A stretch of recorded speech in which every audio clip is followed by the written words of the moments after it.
Okay, guys, good morning. Welcome back again. Hope y'all are doing well. It's just 8:56, so we have like 3 or 4 minutes, and then get the lecture started. But as usual, always nice to start off the week with you guys, and hope you're comfortable and ready to take in another nice lesson.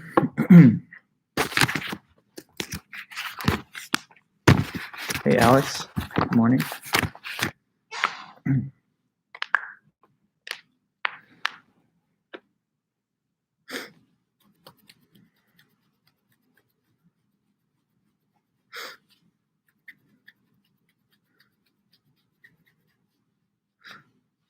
Grant, welcome back.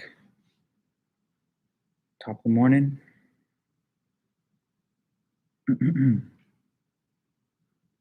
Kylie, Dimitri, welcome back, everyone. Abby, nice to see you guys.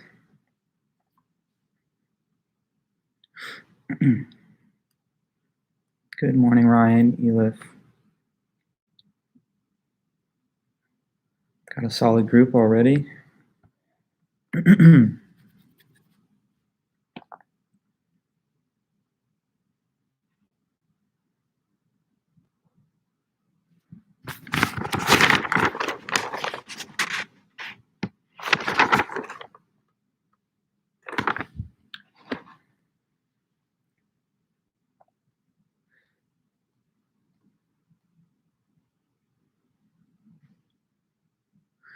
Hey, Amanda.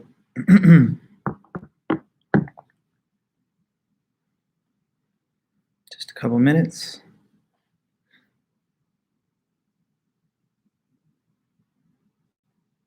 Eloise, Sloan, good morning, guys.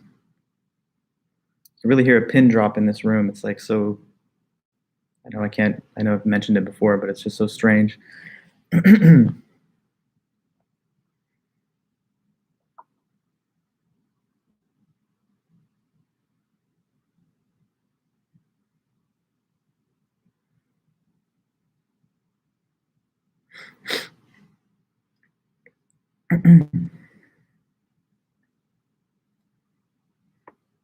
Hey, Nicole.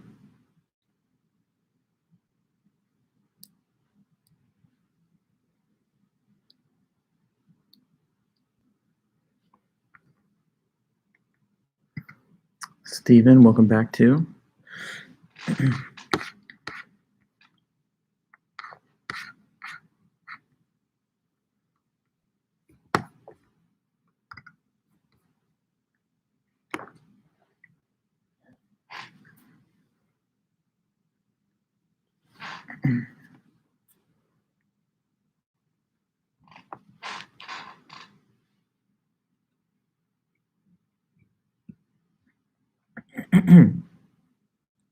Nicole, how's it going?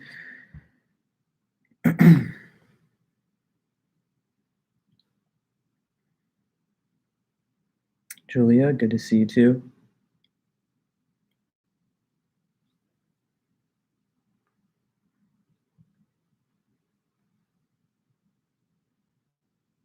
And Ryan, Nina, Connor.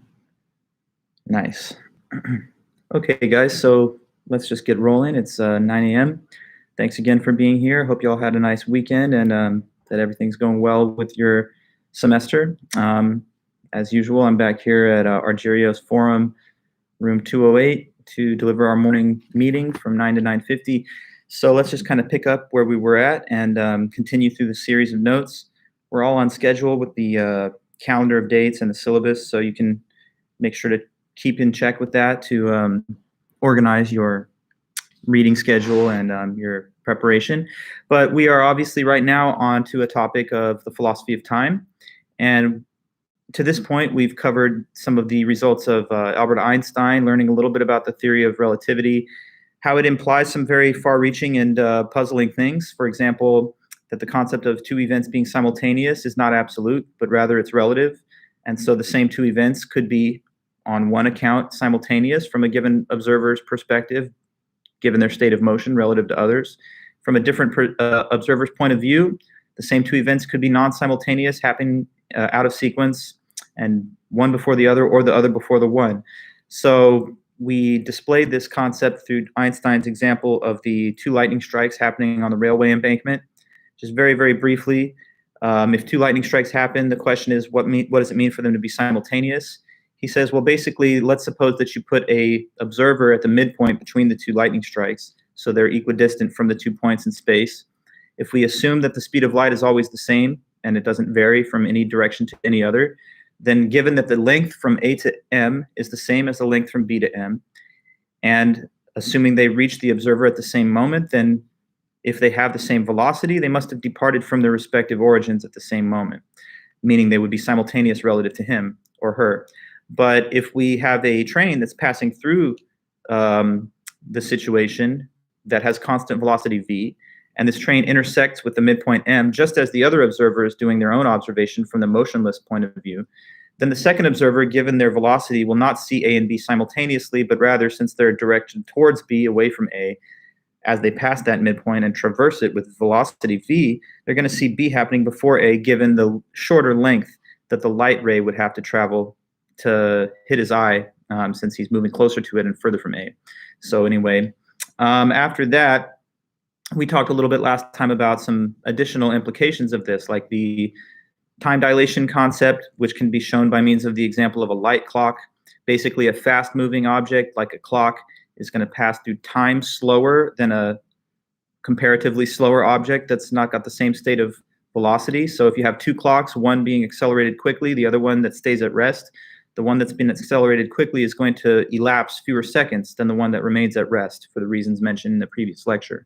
And that also gives rise to other weird implications like the twins paradox. If, for example, we had the means to accelerate one identical twin very close to the speed of light, return them to a state of rest with their counterpart, then they would no longer have the same age. The one that has been moving fast would have passed through time slower than the other one, and given the state of their velocity and how long they were traveling at that rate, we would see the time dilation effect increase or vary on that basis.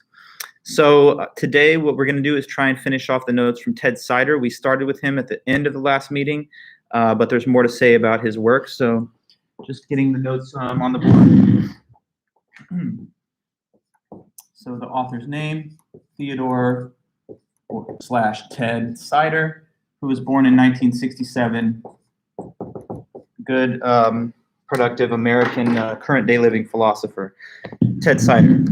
So his paper from 2005 that we're trying to review, just called Time. And that's what we have in our book to study.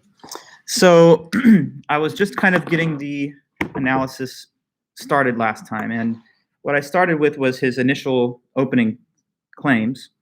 To begin the paper, he says that it's very difficult to question the nature of time because it's something so fundamental that we typically just take it for granted and don't go into a further, more thoroughgoing philosophical or scientific analysis of it. You know, everyday people just watch the clock, keep their appointments, etc., but usually don't do what we are doing, which is to have a full-blown scientific and philosophical investigation of what time really is. But the author Sider says that that's something that is worthwhile to do, because once we start to peer into the concept and try and break it down and analyze it, we learn that our ordinary concept of it starts to make little sense and actually breaks down under analysis. Why is puzzling things that he says that we are having to explain when it comes to time is this idea that time moves. Okay, so just the first note, the puzzling aspect of time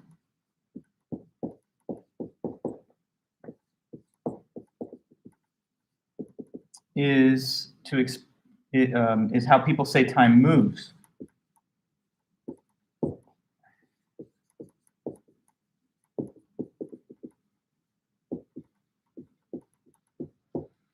Puzzling aspect of time is the way that people say that it moves, and you know, he refers to the fact that there are many common phrases and expressions that give voice to this overall idea that time moves. For example, people say that time flies, time marches on, time is passing, time is running so fast, or sometimes we say time is moving slowly. the flow of time. And these all are motion metaphors. When something's flowing, running, marching, flying, passing, that's a way of talking about something that's moving through space even. What these cliche phrases show is that when we think of time, if we do, we think of it as a moving situation, and we're somehow caught up in the flow of time. But that is really the puzzle to be explained, because ask yourself, what does it mean for time to move? This is hard to explain because, as I was saying at the close of last meeting, motion itself requires time to even be defined. So a puzzling aspect of time is how people say time moves, and this is puzzling because we need to refer to time to even define motion. The concept of motion depends on time.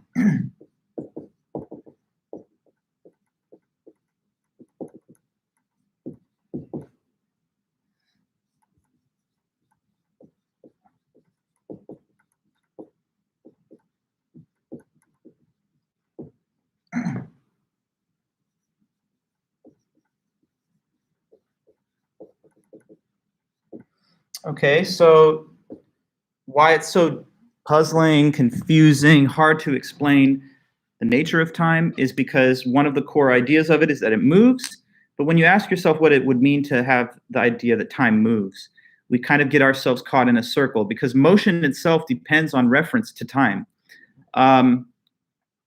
So like I was trying to show you in this one example, if I have the marker here perched on this eraser in front of the board, and then I move it from this position to the top of the other marker like so, okay, in that case, the marker has traversed this little space from point A to point B. But if you ask yourself, what does the definition of it having moved really mean? It means that it has been at different places at different times, okay? So movement equals being at different places at different times. If something stays in one position all the time, like a thing that just sits in a chair and doesn't get up, then that thing's not moving. So for something to move, it has to alter its position at different time points. So if the definition of movement is being at different places at different times, then to analyze the movement of time and plug it into that definition, we would say that time moves by being at different places at different times. And there is the issue, because now we've made mention of time in trying to define its motion, and therefore the motion definition becomes circular. To make this even more clear and vivid, the author gives us an example to look at. So I'm going to put this example on the board. It has to do with a graph of motion of a train. So here we go. Suppose then that we're trying to graph the motion of a train as it makes a journey from its origin in Boston to its final destination in Washington, D.C. So we're going to draw four horizontal lines here. Okay. And to the left of each of these four horizontal lines, we're going to just indicate a time indication. So it's going to be T1 through T4. So this is lowercase t with a subscript. T1, T2, T3, and T4. And then what we're going to do underneath the horizontal lines here is we're just going to designate 4 different time positions on the clock. Oh, no, sorry, I didn't mean that. I meant to say 4 different cities like that it's traveling to and from. So it starts in Boston. And then the second location is, let me get this correct, New York, then it's Philadelphia. And then finally, Washington, D.C. is at the end.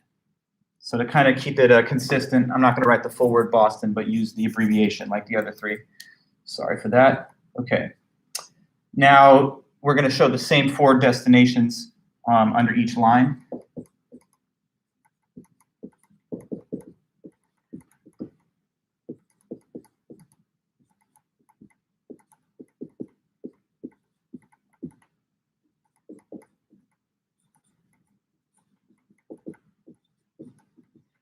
Okay, so suppose that what this graph will depict is the movement of the train from its initial position in Boston. Okay, so time 1. The subscript denotes the linear order of the time points. So this is like an earlier time, time 1, than time 2, which happens subsequent to that. So at the initial time, let's say it's leaving. It's departing the station from Boston. A little later on, time 2, future from this point, it's in New York making its journey, so it's passing through New York. At a third and subsequent time, now it's going through Philadelphia, and then finally at the fourth and final time along this graph, it reaches its final destination in Washington, D.C. So what you can say about this graph is that, and this is also shown in the book on as figure 1 on page 458, but what you can see on the graph is that to say that the train is moving, to say that the train moves from, let's say, Boston to Washington, is just to say that it is at different places at different time points, okay? Now, if we had altered this graph and we had the graph look like this, time 1, train in Boston, time 2, train in Boston, time 3, train in Boston, time 4, train in Boston. So if it was Boston, Boston, Boston, Boston with the train, then that would be a graph that shows what about it? That it never left. So in that case, it would be a motionless train, just sitting in the train station, not going anywhere. So when things don't move, they stay in one place all the time. When things move, then they're in different places at different times, okay? So that's just another, visual illustration of the concept being mentioned here. If we try to analyze motion, we have to make mention of time. So again, ordinary objects like a train or like you or me or just anything in space, ordinary objects, if they move with respect to time. So if time itself moves, then it must move with respect to some other sort of time. But what is that? Right? It looks like we have an infinite regress looming, because if we say, well, time moves because it's at different places at different times, then we are invoking a second order notion of time in order to ground the analysis of the first order concept. And then that same analysis would repeat with respect to the second order notion of time and on to infinity. So we would never really get a non-circular analysis of it that didn't require some reference to the concept being defined itself. So let's see, is there a different or better way that we can try to attempt an explanation of the movement of time? Ted Sider says, here's perhaps a more promising avenue to try and explain the concept, but ultimately, spoiler alert, he's going to say this also won't work in the end, but it's worth a try. So maybe what we mean when we say that time moves is we mean that the present moment is moving around and it won't stay put, yeah? Okay, so what's the present moment? Well, it's now. It's this moment. So right now, I guess the present moment, according to my clock anyway, is right around 9:14 a.m., 9:13 and 48, 49, 50 seconds a.m. on April 12, 2021. That's right now. But notice that this present moment isn't going to stay the present moment. In fact, what I just was talking about is already in the past. And now we have a new present moment. And like in an hour from now, 10:14 a.m., right now that's the future. But in about an hour, that's going to be the present moment. And so you can say that maybe it is the movement of time achieved by means of the present moment changing its position. Yesterday, Sunday, the 11th of April, was the present, but now it's the past. Tomorrow is the future relative to this current point in time. That's Tuesday, April 13th, but tomorrow that will be present. So maybe we can just say that the present moment is shifting its position, and then we've given our analysis of time moving. But sorry to say, as much as that may sound off the top of your head, just like a good enough way of looking at it, the author again is going to tell us, no, this is still circular. This is still not going to advance the proper analysis of the concept, because yet again, it involves a kind of regress and it makes reference to the concept of time itself. So let's show a new graph to try and at least depict the format of what we're saying when we say that time moves because the present moment is moving. So similar to this graph, just a few edits. We're again going to have these four horizontal lines.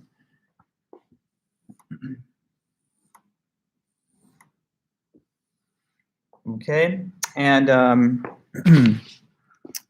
this is also depicted in the text on page 459. It's figure 2 for anyone that ever wants to look at that. But we indicate the time coordinates along this axis here. And then what we're going to do now, instead of showing 4 different locations in space, we're going to write 4 different times as they occur on the clock. So starting with, let me get this, noon. So this is 12 noon, right around lunchtime, right? 3 p.m., 6 p.m., and then getting into the evening, 9 p.m. And we show that in each case underneath these 4 horizontal lines, 12, 3, 6, 9, basically.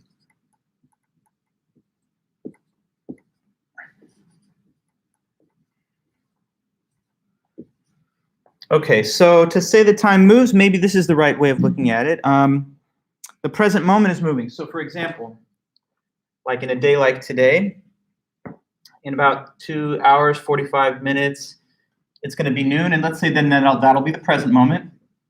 So that's the initial time that's present along this graph. But then, of course, the present moment just doesn't stay at noon all the time. It continues. And so later on in the day, 3 p.m. will be the present moment.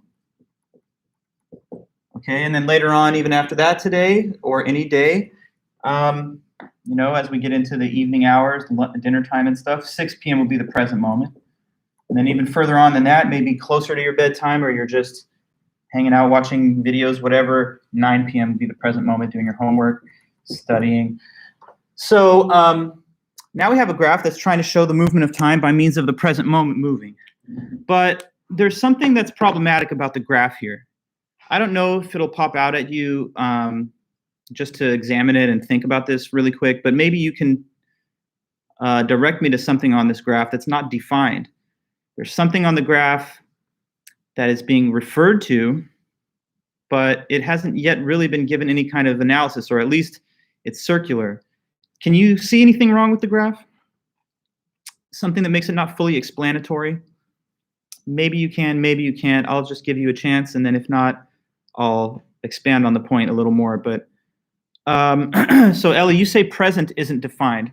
In a way, yes, that's, I think, kind of along the right lines, what I'm trying to indicate here. Present is just defined as the now, which has a different temporal position as time is moving. But so I don't want to say you're wrong, but there's just one more even specific thing that I think is clearly undefined on the graph. Any thoughts? Well, maybe I can give you a little assist. Take a look at the items here to the left of the graph, where it says T subscript 1 through 4. What are those referring to? Let me ask you this. So what do you think T1, T2, T3, and T4 refer to? Like, what do those designate? What does that stand for? It's got to symbolize something. So what is that supposed to mean? Well, it looks like that's referring to time points, like, you know, points in time. This is an earlier time. This is a later time, a subsequent time that's even later than that, and then this fourth time is later than the other three. So 1 through 4 is supposed to showcase a linear ordering, that these are 4 moments in time that go in that order. But we're making reference to time yet again in the graph of time. And so we have to ask then, how are these 4 moments, T1 through 4, ordered in that order 1 through 4? For us to place them in that order, we would have to assign them positions in an even larger graph, which had a subsequent and larger set of time coordinates within which those could be placed. And then we would have to place those in an even higher order graph, and yet again, we'd be off on an infinite regress. Because to try and define what the first order notion of time moving means, we have to place it in a graph with other time coordinates that are given a certain linear ordering. Well, if those things are on the graph, then time already has a linear sequence that this present moment is moving with respect to. So if objects move with respect to time, then saying the present moment moves would again be saying that the present moment moves with respect to some type of time coordinates. But time is the thing that we're trying to analyze, so we can't invoke it in the graph if it's the thing that's supposed to be the product of the analysis, not the input to the analysis. So that's the problem, and he says it here. He says, at time 1, the train is in Boston. So going back to the train graph, at later times, T2, T3, T4, the train is located at places further south, New York, Philadelphia, finally Washington. The motion of the train is defined by reference to time. The train moves by being located at different places at different times. If at every moment the train stayed in the same place, Boston, for example, then we would say that the train did not move. Ordinary objects move with respect to time. So if time moves itself, it must move with respect to some other sort of time. But what would that be? The way in which time seems to move is by the present moment moving.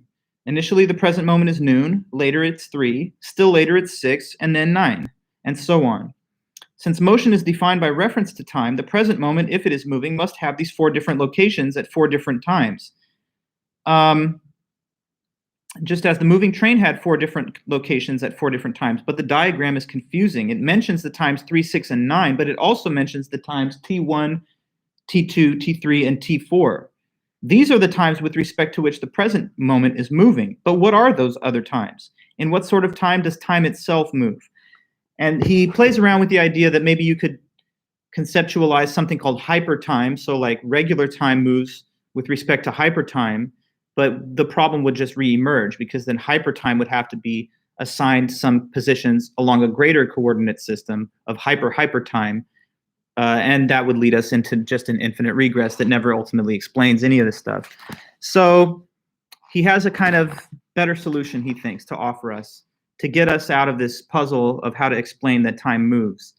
And what he says is that basically we should just abandon the entire concept that time moves and embrace Einstein's space-time theory, because, as I was saying before, according to the theory of relativity and Einstein's space-time conception of the universe, time does not move.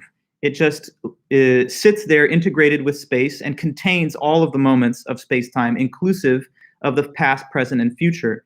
According to this conception, there's no movement to time, and the idea that it moves is actually an illusion. So on the current conception of space-time that we have from Einstein, we can get around this problem by simply eliminating the assumption altogether that time moves. And therefore, if we take that to be true, then there's not just a single moment of the present that is existent and real, but all moments equally exist. And the past, the future, they're just as real as this present moment is, as they're all contained within the big block universe of space-time. Sometimes this is another term that is used in philosophy and science to refer to the metaphysical picture being given, that we live in a block universe which contains every moment of space-time all together with the past, present, and future. So according to that view, we get the nice benefit of not having to any longer explain how time moves, because we simply just say it doesn't move. Now, how then are we supposed to reconceive of objects and events, including ourselves, if we take this space-time theory to be credible and to take it to be true? Well, one thing that we have to do is to understand that according to the space-time theory, objects have both spatial and what are called temporal parts. So what I'm going to do next is to show you a diagram, what's called a SpaceTime diagram. And this will give you, I think, like a little further insight as to how we're supposed to understand the nature of objects if the space-time theory is correct. Okay, so let's go ahead and show this diagram. You'll see it on page 460 of the book also. It's figure 4. So here we go. I'm going to erase and try and draw that.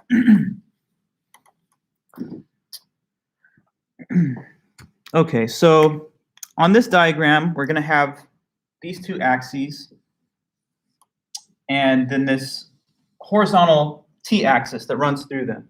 So let's assume that these are the two familiar spatial axes of horizontal length and then vertical length, so the y and the x-axis, and then this other axis running through, let's call it t for time.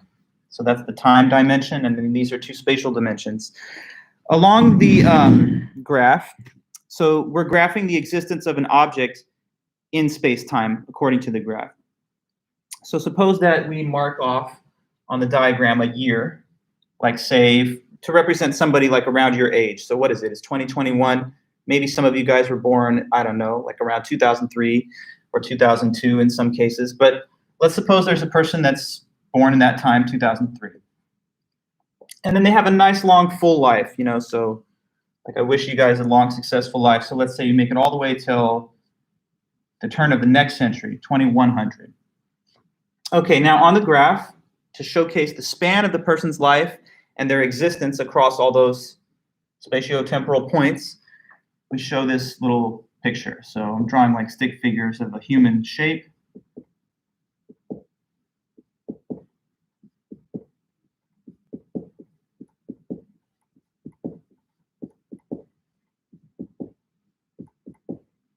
Okay. And then because life ends, that graph stops. So birth and the beginning of the existence of the being, of the human, dated to this time on the timeline, on the time axis, and then the terminal point of the line because of the end of the lifespan.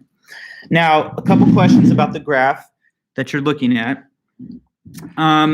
Here's one question. I don't know, maybe my drawing is not perfect. I probably could have emphasized this a little more, but can we see that at the beginning of the graph depicting the human form, that the size of the human figure is shorter along the x-axis? Why do you think I've drawn it this way? It's done on purpose. Why do you think that at the beginning of the graph in time, the figure is smaller in height and size than, let's say, at later stages along the same graph, which shows kind of like a little bit of a bigger stick figure shape as we get into the midpoint? Why do you think, what is the reason for that feature of the graph, that at the beginning, like 2003, the little human shape is smaller and then is a little bigger at different points along the t-axis? What does the small size at the initial point represent or show, if you had to guess? Well, no, not that much, Nicole. We'll get to that feature of the graph in a minute, but I'm actually asking about a different feature of it. The question is, why is it that the human stick figure here is smaller than the human stick figure here? So no, not that one. Let's try again. Yeah, it's getting bigger physically, right? Because as you guys know, when you're born, your mass, your size is much smaller than the mass that you have now as an adult. So what is a baby? 7, 8, 9 pounds maybe. And then as you are now, you're over 100 pounds or something, I'm sure. So that's just to show, well, Ryan, and you still not quite. Understand that it's smaller here because it's a baby. And then over here, it's like a full-grown adult, so it's a bit bigger. Let me fix the graph because I think this might not have been dramatized enough. So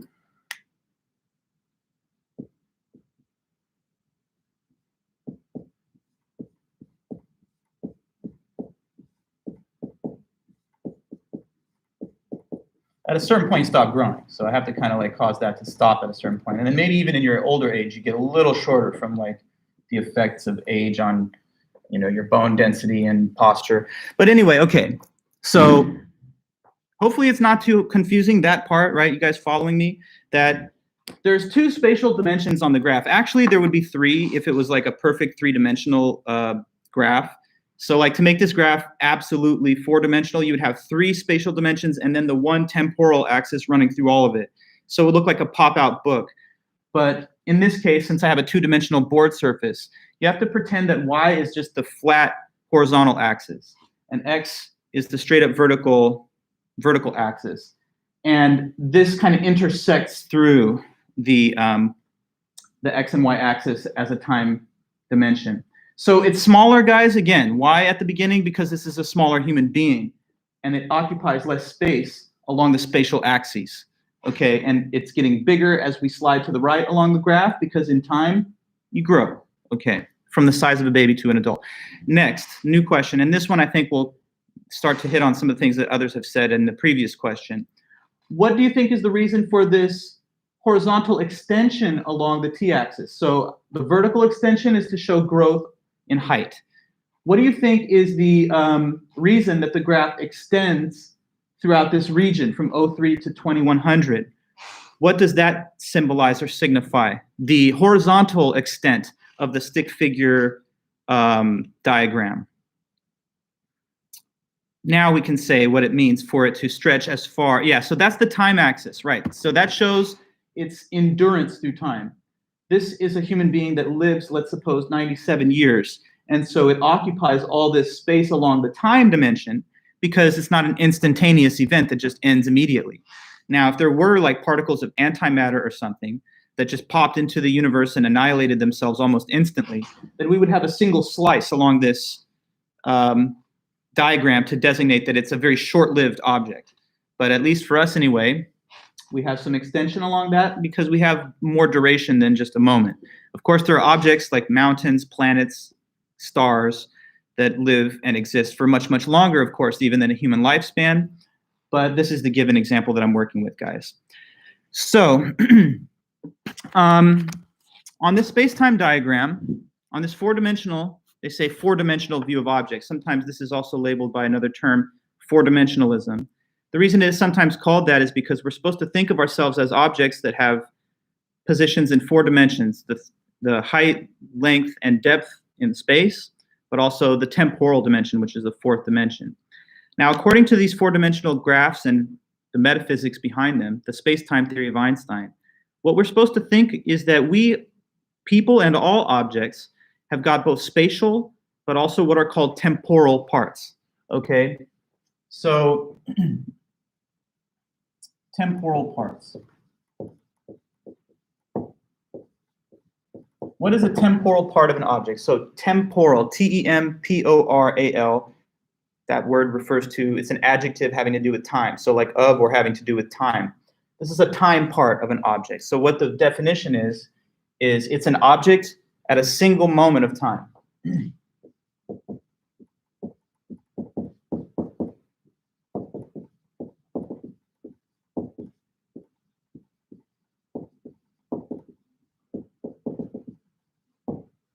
Okay, so if you think about an object existing in just one instant of time, that's just one of the temporal parts of the object. And on the space-time metaphor, or not metaphor, I mean, it's science, right? So on the space-time picture of reality, you are composed out of your spatial parts. And so your spatial parts are just your body parts, your hands, your feet, your legs, torso, head. The parts of you that form the body physically are your spatial parts, the parts of you in space. But the temporal parts are not just a single piece of your body, but the whole thing at a given moment in time. And on this conception of space-time, the temporal parts are just as factually real. They're just as real as your body parts, as your spatial parts are. So like, take a look at your left hand. You know it's there and that it exists. You don't have any doubt about that right now. Well, on the space-time idea of reality, your temporal parts are just as much objectively real as this left hand. So what I'm saying then is this. Look at a picture of you from like back in the day as a kid. Maybe one of your parents took a picture of you at a birthday party or something, or family event when you're very young. You look at the picture and you're like, wow, that was an interesting time, but it's all gone now. On the space-time idea, no, it's not gone. That temporal part of you is still a part of the universe and all of the future temporal parts, because all of them equally coexist along the space-time diagram. So you're the sum total of all of your spatial and temporal parts collected together as though we could somehow aggregate them. You only experience one moment of time at a single time psychologically, but according to the space-time idea, all of these moments coexist and they're all out there, so they're already real, each one of them. Now, let me ask you this question to see if you're following my explanation of the temporal parts and the space-time metaphysics. So if a photo is taken of you, you guys take pictures all the time, I'm sure you know all about that. So if a picture is taken of a person, how many temporal parts of them are shown in the photo? Let me ask you that. How many temporal parts of a person are shown in one photograph of them? That's right, Ellie, it's one. Since you gave me the good answer, tell me if you could explain your answer. Why is it that it's just one temporal part shown in the picture, in a still picture? Correct. Why though? Just one temporal part in the picture. Why though? Because it's a single moment in time. That's correct. So when you take a photo, you know, the shutter captures the light coming from the recorded scene, and it's not a video, so it's just a single still frame. It's just one moment in the person's existence. Now, obviously, sometimes we have cameras that don't have a fast enough shutter speed and there's motion, so you see a blur or whatever. But setting those cases aside, a single photographic image of a person is one of their temporal parts exactly. Now, I have a question. Suppose that there's a video that's taken of a person, even if it's a short video, like a little TikTok video or anything. How many temporal parts of the person are shown in the video? If we have a 30-second video of a person, how many temporal parts of them are in that video? It's more than one, obviously, because one is just one moment. And it's a trick question in a way, guys. I know you'll never be able to give me a number here, like, oh, it's 7. But do you think you could at least give me some kind of gesture towards the answer? Like, what would you say if I asked you how many temporal parts of you are shown in a short, like, 30-second video? in a way, there's like a formula for it. You could say, well, there's many. Yes, Nicole. Let's try and phrase it this way. There would be just as many temporal parts of you in that video as there are what in the video? Well, Claire, you say infinite. I understand maybe why you're thinking that, because how many ways can you divide a moment down? You might think, well, it's infinitely divisible. There's no limit to how many moments there are, even in a short interval of time. But I don't know if I would go with all the way to infinity for an obvious reason, because if there were infinite moments, even in one short interval of time, then it would appear to take an infinite amount of time for the moments to be elapsed. But obviously, they're finite moments. So it's a huge number. It's the number of moments that there are in the 30-second or however long window of viewing that the recording captures. You say, Ellie, frames, but that is also, I think, indefinite, Ellie, because frame rate varies actually quite a bit depending on the power of your computer or your camera. So, there are 27 frames per second, 60 frames per second, but that's just scratching the surface. There are some cameras that are like hyper powerful that can capture millions of frames per second. So it's like, think of it like this. It would be God's camera with like the frame rate, the maximum frame rate that could be possible to capture every moment that happened. So I don't know. It would be an order of magnitude large, very big. But I don't think infinite, because as I said before, that would exhaust the ability of the moments to be passed through. If there were really infinity of them, then they would never be completed. And of course, the moments pass on and they are completed. So going back to physics, I don't know if any of you guys know a little bit about it, but there was Max Planck. Planck defined what's called the Planck length. And so that shows that there is actually a minimum physical distance beyond which you cannot further subdivide space. So if there's an equivalent in time, which you would expect according to the space-time theory, then something like the Planck length of time, an infinitesimal interval of time. Okay, anyway, guys, so you're getting it. Temporal parts are just objects at moments of time. And on this space-time idea, we're built out of our spatial, but also our temporal parts. So here's another question for you. If this is all true, if this temporal parts and stuff, space-time theory is true, then are you fully present right now in your chair or wherever you're sitting watching this lecture? Are you the person that you are fully present right now in time? Or even in space? Are you fully present right now as you watch this? That's a question. According to this theory, what would be your answer? Well, Nicole, you're saying yes. Ellie, you're saying no. Two different answers. So let's go with no and see why you think the answer is no, Ellie. Why would you say that, according to this theory that we're learning, no, you are not fully present as you watch this lecture? If you're not, then why not? Because I like the answer, but let's see if you can explain if you have any intuition behind the answer. Why would you say then that you're not fully present as you watch this? Well, Ellie, you put it this way, because there are versions of you in the past and the future. I wouldn't say versions per se, but there's just parts of you that are in the past and future, right? So what's watching this lecture then? Not the whole thing that you are, just some of your temporal parts, the temporal parts of you that exist between 9 and 9:50 on this particular time and date. But that's not the whole thing that you are. On the space-time conception, what is the whole being?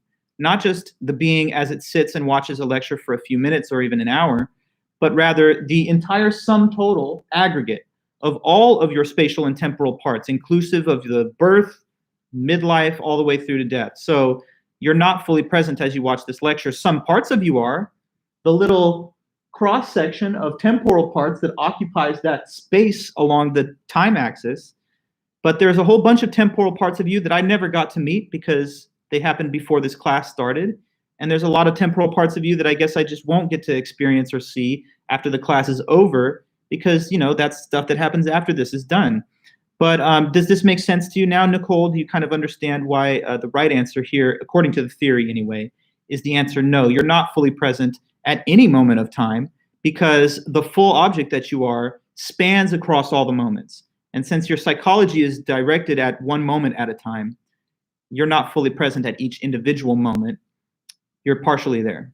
So isn't that kind of weird? You think as you sit in the chair, I'm all the way here. But according to this theory, there's just this sliver of your temporal parts that occupies this little region of time in this local amount of time that we're expending together.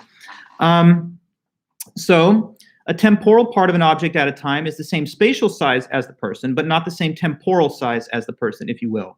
So the person in total is the sum of all of their temporal parts, as though they could be aggregated together. And on this view of time, reality consists of a single unified space-time that contains all of the past, present, and future. And therefore, we've completely eliminated the need to explain how it moves. We've simply bluntly asserted that it does not move. Time is just another coordinate on the graph. It doesn't flow. It just sits there like space and contains things. And that's what it says here in the book. Going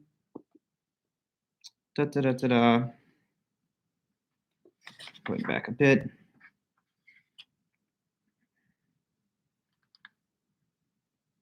Yeah, so on page 459, it says a more complicated graph represents time alongside two spatial dimensions. These more complicated graphs are called SpaceTime Diagrams.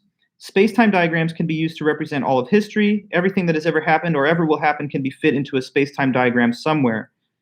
Objects stretch out horizontally in the graph because they last over time, and time is the horizontal axis on the graph.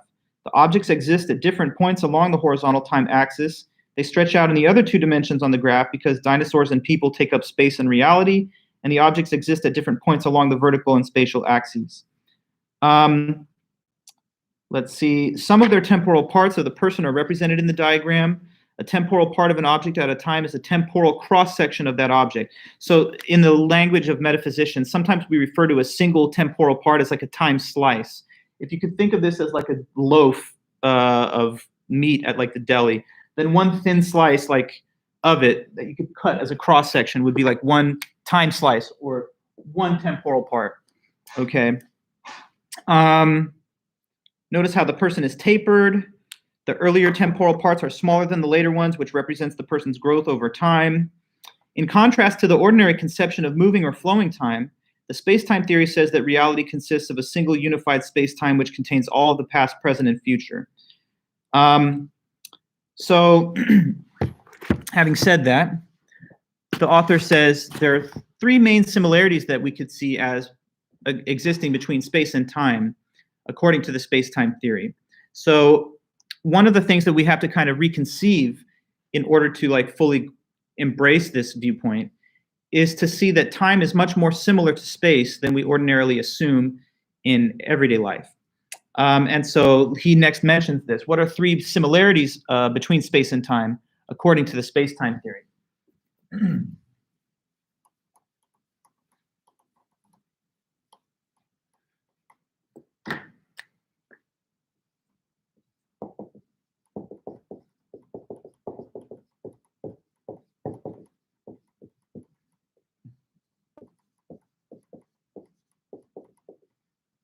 Three similarities between space and time, according to the space-time theory of Einstein.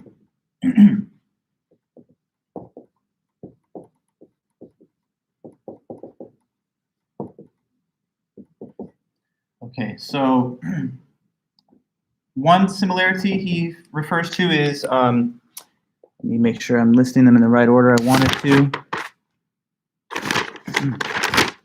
Okay, so in terms of reality, in terms of parts, and in terms of the here and now, in terms of the words here and now. So in terms of reality,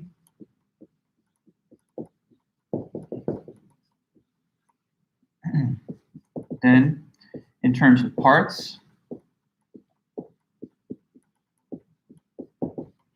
and then third, in terms of the words here and now. So here are three similarities that I'll try to explain between time and space, according to the theory of Einstein of space-time.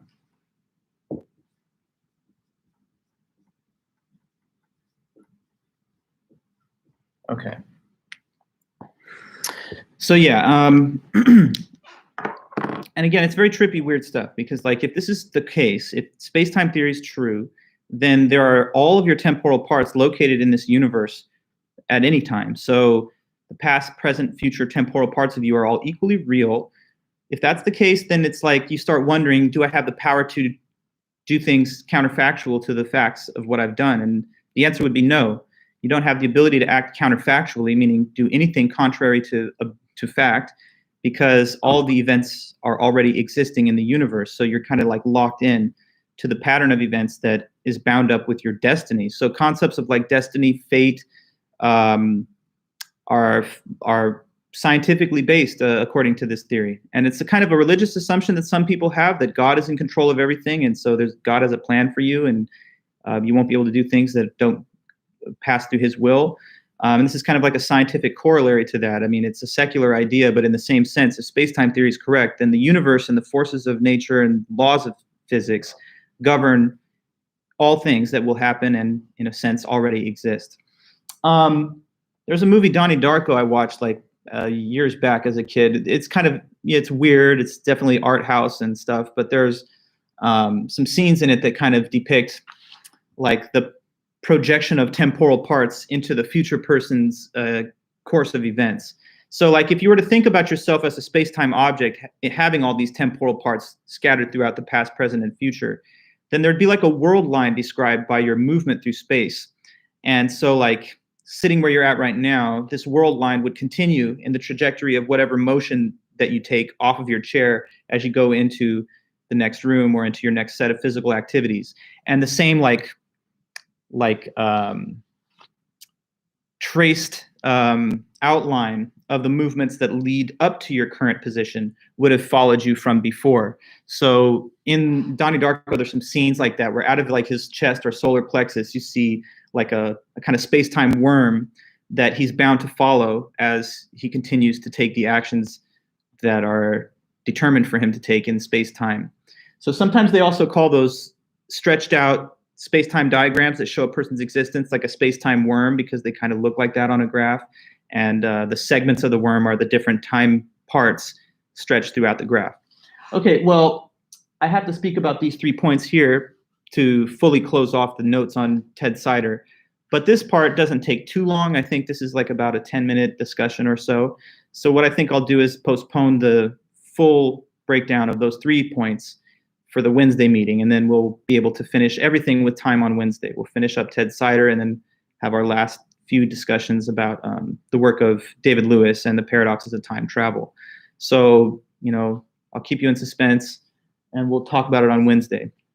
If the space-time theory stuff is correct, then I guess you're powerless to do anything about what happens on Wednesday anyway. So either I'll see you there or I won't, but it's all foretold if you follow the kind of scope of the philosophy here and the science, really. I mean, it's interesting to see that, as weird as this stuff is, go ahead and do your own research and you will see that it's completely implicated by all of the current day scientific consensus theories.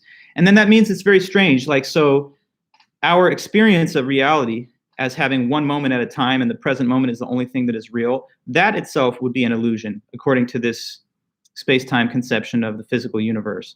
So how is it that our psychological experience of reality ties us to one moment at a time if all of these moments equally exist? That's something that's weird, right? Why do we appear to have free will if it's actually not the case? Another very strange thing. Some people will reject the theory because of these kind of common sense intuitions, like, no, there can't be parts of me in the future that are determined to act in a certain way. There's just the moment right now. But I find that a lot of those objections come from people that are not as steeped in the actual science of the concepts. So it does pose some serious conceptual gymnastics for us to really kind of grapple with these ideas, but it's interesting and fun. So anyway, guys, that's about it for today. We talked about a little more of Ted Sider. We talked about how the movement of time is impossible, if not difficult to explain, because it makes reference to time itself in any analysis of how it moves.